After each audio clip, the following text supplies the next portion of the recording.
All right, good morning. Guess what time it is? It's time for your unique devotion. All right. So today I'm going to pose a question first just for fun, switch it up, and then I will read the reading. Do you show your love for one another in action? All right, something to think about while I read. So today I'm reading John chapter 13, verses 31 through 35. This is entitled The New Commandment. So, when he had gone out, Jesus said, "Now the Son of Man is glorified, and God is glorified in him. If God is glorified in him, God will also glorify him in himself." Let me read that again, it's a little stumbly. If God is glorified in him, God will also glorify him in himself and glorify him immediately. Now, every single one of those hymns is a capital H. Little children, I shall be with you a little while longer. You will seek me, and as I said to the Jews, where I am going you cannot come. So now I say to you, a new commandment I give to you, that you love one another. As I have loved you, that you also love one another. By this all will know that you are my disciples, if you have love for one another.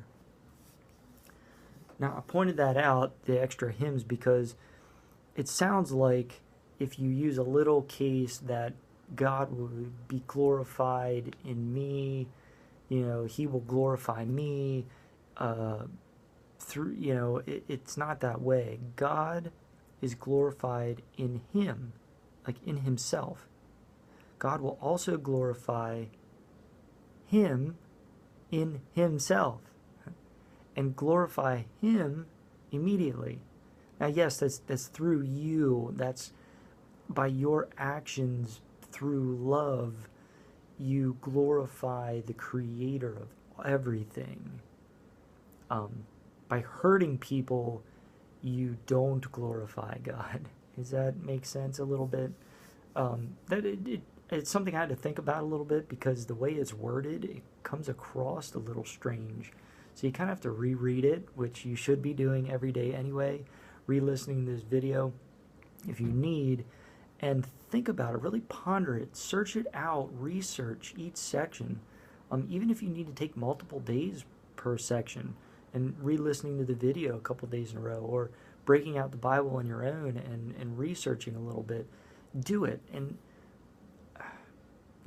converting people, God will do that on his own time. And if I convert someone through this channel, that's great. But this is a tool.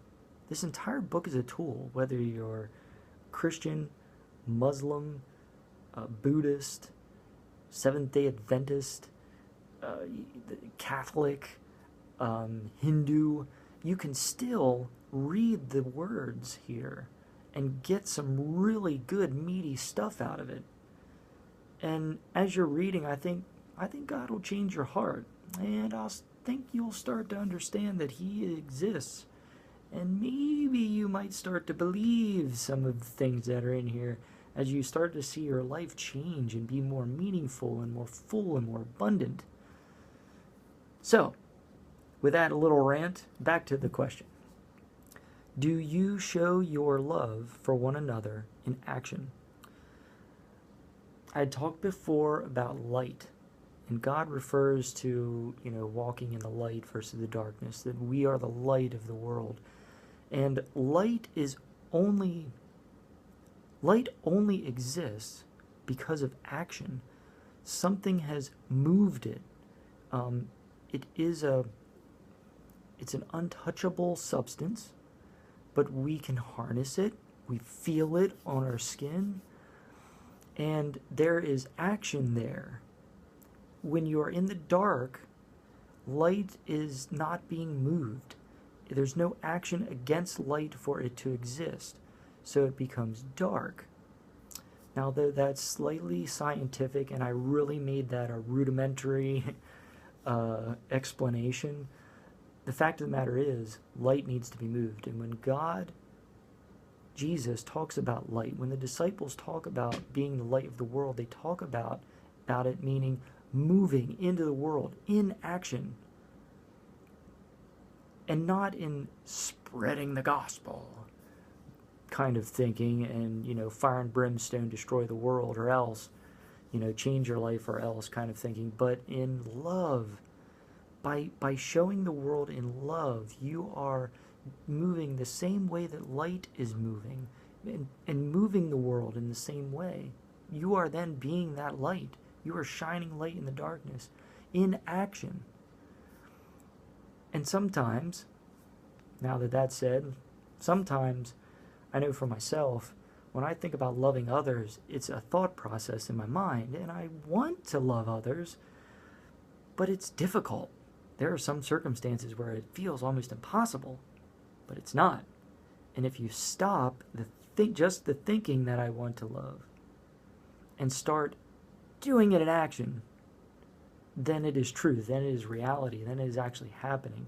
You build good habits that way, good, strong habits. The more you love on people, the more you'll be able to love on people, the easier it'll be able to love on people and yourself. I'm not talking selfish love, vain, selfish love, no. But you still do need to love yourself, knowing that you are created by the creator of this universe for a purpose. You are perfectly loved, perfectly wanted at the time of your birth, or you wouldn't have been born. No matter what your circumstances are, he still loves you and has a need for you and purpose. And the sooner you start to question, God, what is your purpose? Now he can start giving you answers. Start driving you in the direction of love and compassion and being that light. So, that was a whole lot to take in, but a lot that needed to be said. And we're just going to stop there. I hope that God gives you all the blessings you deserve today, and even more so, all the blessings you don't deserve. Have a wonderful day. Try loving someone in action today.